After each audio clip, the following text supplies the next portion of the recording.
Jammu Kashmir EDI में आज एक जायजा मीटिंग का इनेकाद किया गया, जिसकी सदारत इदारे के डायरेक्टर एजाज अहमद भट्ट ने की। मीटिंग में ईडीआई से वाबस्ता तमाम ओहदेदार मौजूद थे। इस मौके पर डायरेक्टर ने अफसरान के साथ कई उमूर पर तबादले ख्याल किया और उन्हें मशवरा दिया कि वो मज़कूरा इदारे के तमाम शोबों में बेहतर काम को यकीनी बनाएं। ओहदेदारों ने कुछ बुनियादी मसाइल पर भी तबादले ख्याल किया, जिसके बाद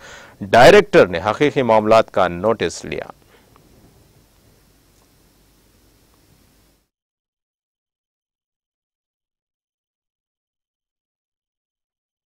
कि आपको पता है कि रिसेंटली मैंने ज्वाइन किया एज डायरेक्टर ईडीआई यहाँ JNK में। तो इसमें हमने आज जो रिव्यू मीटिंग है, जो हमारे डिस्ट्रिक्ट हेड्स हैं इसमें ईडीआई की, और जो हमारे अपने यहाँ हेड्स हैं अपने अपने अलग अलग सेक्शनों के, फैकल्टी के, एडमिनिस्ट्रेशन के, स्टेट्स के, तो उनसे हमने पूरा दिन भर का ये जायज़ा लिया,